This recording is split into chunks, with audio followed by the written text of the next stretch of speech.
और अपने रूम में एक कैलेंडर बना लो यार। उस कैलेंडर में डेली के ऊपर टिक मार्क करते रहो या टारगेट अपना लिख लो और उस टारगेट को देखो सोने से पहले आपने अचीव किया है कि नहीं किया तो टिक कर दो, नहीं किया तो क्रॉस कर दो। क्रॉस भी ज्यादा होगा तो आपके ऊपर एक प्रेशर क्रिएट होगा। बच्चे क्या करते हैं, नॉर्मली छोटे छोटे सब्जेक्ट पहले पढ़ लेते हैं, बड़ा वाला बाद में करेंगे बाद में करेंगे, बाद में वो हो नहीं पाता है, फिर गेट के अंदर वो रैंक आ नहीं पाती है। रैंक लाने के लिए बड़े सब्जेक्ट को पढ़ना भी बहुत जरूरी है। जो भी आपके पास ईयरली आपने प्लान बना दिया कि अक्टूबर तक मेरे को सिलेबस कंप्लीट करना है, अब उस प्लान को आप मंथली वाइज तोड़ लो, क्योंकि एक साथ एक साल का काम तो करोगे नहीं। तो आप पहले एक महीने का टारगेट में उसको तोड़ लो और एक महीने के टारगेट में आपको समझ में आ जाएगा क्योंकि इस महीने में मुझे ये एक सब्जेक्ट कंप्लीट करना है, ये पीवाईक्यू लगाना है, ये रिवीजन करके रखना है, इतने टेस्ट लगाने, ये आपका एक महीने का हो जाएगा। अब एक महीने का भी पूरा तो आप फॉलो करोगे नहीं, आप तो डिवाइस करोगे।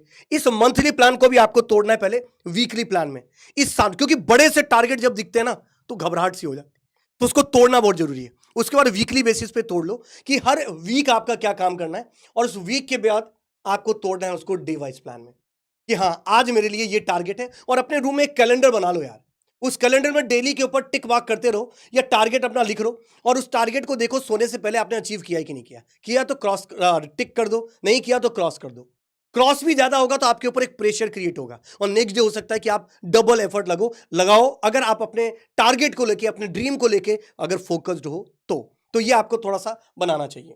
और जस्ट उसके बाद अगर मैं बात करता हूं, हालांकि ये रिवीजन ये सर ये सब्जेक्ट वाइज प्लान है, रिवीजन के लिए जरूरी नहीं, ये तो कंप्लीट प्लान ही मैं बात बताना चाहूंगा कि यार आपके सीएस ब्रांच की अगर बात की जाए तो 3 पार्ट में सब्जेक्ट को तोड़ सकते हो, ग्रुप ए, ग्रुप बी और ग्रुप सी। ग्रुप ए की अगर मैं बात करता हूं तो ग्रुप ए में कुछ सब्जेक्ट जो बेसिक लेवल के सब्जेक्ट होते हैं जिससे आप अपनी स्टार्ट कर सकते हो और वो सब्जेक्ट के लिए किसी और नॉलेज की कोई रिक्वायरमेंट नहीं होती। राइट सर, ऐसे कौन से सब्जेक्ट है जिसको ग्रुप ए में डाल सकते हैं, बच्चा पहले सबसे पहले स्टार्ट कर सकते हैं? देखो, ग्रुप ए में आप डाल सकते हो दोस्तों पहले स्टार्ट करने में, यदि सी प्रोग्रामिंग आप बिल्कुल स्टार्ट कर सकते हो पहले से, ठीक है। टीओसी इंडिपेंडेंटली स्टार्ट कर सकते हो, डिस्क्रीट मैथमेटिक्स इंडिपेंडेंटली स्टार्ट कर सकते हो, यानी जिसका किसी दूसरे सब्जेक्ट से लेना देना नहीं है। डिजिटल भी है यार मेरा और सब्जेक्ट, डिजिटल भी स्टार्ट कर सकते हो। अब देखो, यदि कंपाइलर की बात की जाए तो कंपाइलर आप टीओसी कंप्लीट होने के बाद ही पढ़ोगे, कंपाइलर डिजाइन, ठीक है। अब जैसे कि मान लो बात की जाए, आप सीएओ कंप्यूटर ऑर्गेनाइजेशन आप यानी पढ़ो, डिजिटल यदि आपका कंप्लीट हो चुका है तभी आप पढ़ो।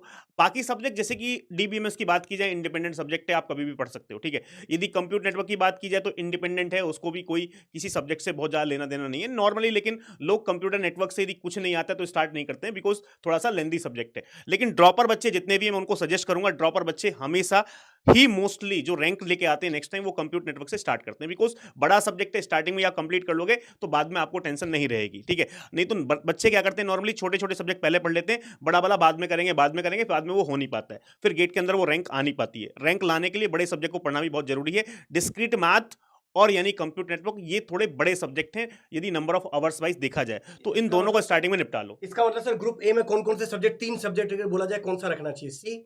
सी रखना चाहिए बिल्कुल सर, टीओसी रखना चाहिए और डिस्क्रीट मैथ। तो ये 3 सब्जेक्ट जो है ना ग्रुप ए में रखना चाहिए, और मैं डिस्क्रीट मैथ के साथ डिजिटल भी बोल देता हूं, वो भी छोटा है। बिल्कुल, तो 4 सब्जेक्ट को आप ग्रुप ए में रख सकते हो, डिस्क्रीट मैथमेटिक्स, टीओसी, सी और डिजिटल, ये 4 सब्जेक्ट को रख सकते हो। फिर ग्रुप बी सर जो ग्रुप ए से थोड़े बहुत रिलेटेड भी सब्जेक्ट है, हाँ। और मतलब ग्रुप ए के बाद ही पढ़ना चाहिए, ऐसे कौन से सब्जेक्ट है? ऐसा कंपाइलर डिजाइन है सर, टीओसी के बाद पढ़ना चाहिए। डेटा स्ट्रक्चर है वो आपको यानी सी प्रोग्रामिंग के बाद पढ़ना चाहिए, ठीक है। हाँ, सीएओ है वो आपको यानी डिजिटल के बाद पढ़ना चाहिए, ठीक है। तो ये 3 सब्जेक्ट को इसमें डाल दिया। हाँ। और एल्गोरिदम डेटा स्ट्रक्चर के बाद पढ़ो, तो एल्गोरिदम आप लास्ट में डाल दो, एल्गो आपको लास्ट में। हाँ। और इसके अलावा यदि बात हो कंप्यूटर नेटवर्क की, तो कंप्यूटर नेटवर्क तो भाई आप कभी भी स्टार्ट कर सकते हो, कोई दिक्कत वाली बात नहीं है, ठीक है। तो कंप्यूटर नेटवर्क स्टार्ट कर सकते हो और आप इसके अलावा सर एक और है, मैथ्स और एप्टी, हाँ, इंजीनियरिंग मैथ्स और एप्टी, ये इंडिपेंडेंटली इंडिपेंडेंट रख सकते हो।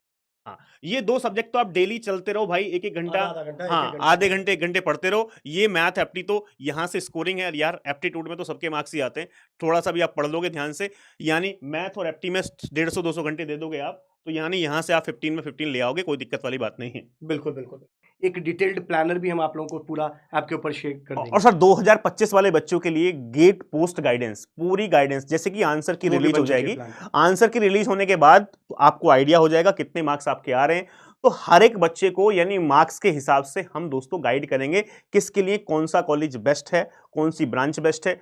पूरी टीम ही हमारी जो 10 लोगों की पूरी फैकल्टी की टीम है, पूरी टीम आपको गाइड करेगी यानी कौन सा कॉलेज आपको लेना चाहिए।